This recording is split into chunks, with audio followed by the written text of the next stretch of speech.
Welcome back to History in Minutes, where the togas are short, and so is the storytelling. Today we're heading to the land of emperors, legions, aqueducts, and suspiciously straight roads, ancient Rome. Rome's origin story is as dramatic as you'd expect. Legend says twin brothers Romulus and Remus were abandoned, raised by a she-wolf, and then Romulus killed Remus and named the city after himself. Moral of the story? Don't share a city with your brother. Real history suggests Rome began around 753 BC, as a small village of farmers along the Tiber River. Thanks to its location, Rome had access to trade routes, fertile land, and other neighbors to conquer, politely or otherwise. Over time, the village became a town, then a city, then a regional powerhouse. They learned from the Etruscans, borrowed from the Greeks, and created something uniquely Roman, a blend of ambition, architecture, and aggressive diplomacy. Early Rome wasn't a monarchy. They kicked out their kings and created a republic ruled by senators, consuls, and a very complicated voting system that still somehow excluded most people. It wasn't perfect, but it was a step toward what we now call representative government. Then came Julius Caesar, brilliant general, popular with the people, and not so subtle about wanting more power. The Senate was like, "That's too much ambition," and stabbed him 23 times on the Ides of March in 44 BC. Cue Civil War. His adopted son Octavian, later Augustus, cleaned up the chaos and said, "How about peace and order?" Everyone cheered. Thus began the Roman Empire. No more republic, just emperors in shiny togas. The emperors were a mixed bunch. Augustus, smart, patient, brought stability.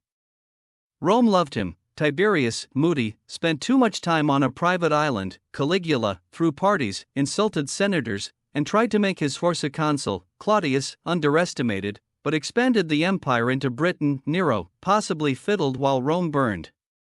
Definitely blamed Christians and built a golden palace on top of the ruins. Then came the 5 good emperors, real label, like Trajan, who expanded the empire to its biggest size, and Hadrian, who built walls, literally, in Britain. But things went downhill when Commodus, son of philosopher King Marcus Aurelius, treated ruling like a wrestling career. Some emperors lasted decades. Others lasted days. The job came with power, but also poison testers. Not everyone in Rome wore a laurel crown. Most people were farmers, traders, laborers, or slaves. The rich had villas with courtyards. The poor lived in insulae, multi-story apartments that were crowded, noisy, and highly flammable. Meals were simple for most: bread, olives, beans, porridge, and watered-down wine. Wealthy Romans dined in style, with multiple courses, reclining couches, and sometimes questionable delicacies like stuffed dormice or fermented fish sauce, called garum. It stank. The bathhouses were the great equalizer, social hubs where people bathed, exercised, and talked politics, all while mostly naked. Kids went to school if they could afford it. Boys studied rhetoric and Latin grammar.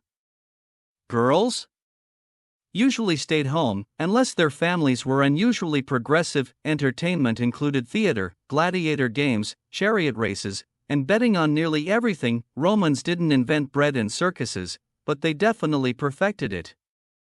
Roman culture was a blend of Greek inspiration and brutal practicality. They admired art, loved logic, but also built giant arenas for bloodsport. They engineered things that still boggle the mind: aqueducts, bringing fresh water from miles away; concrete, still holding up buildings today; roads, 250,000 miles of them, most straight as an arrow; the Colosseum, home to mock sea battles, animal hunts, and gladiator duels. Their legal system formed the backbone of modern Western law.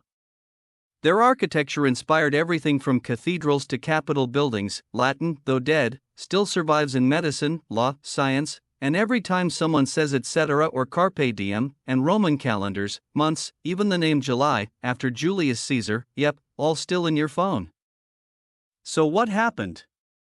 Why isn't Rome still ruling? The short version: it got too big, too complicated, and too many people wanted to wear the purple robe. The Western Roman Empire officially fell in 476 CE when a boy emperor was kicked off the throne by a Germanic general. But that's not the end. The eastern half, known as the Byzantine Empire, carried on for another 1,000 years. Even after the fall, Roman ideas lived on in Christianity, which spread through Roman roads, in law, language, and government.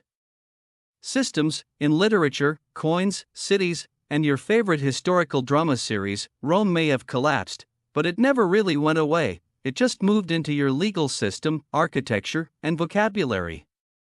So that's ancient Rome, a tale of wolves, warlords, wine, and more emperors than anyone asked for. If you enjoyed this quick trip through time, don't forget to subscribe, share with a fellow history nerd, and tell us where you want to travel next. Maya?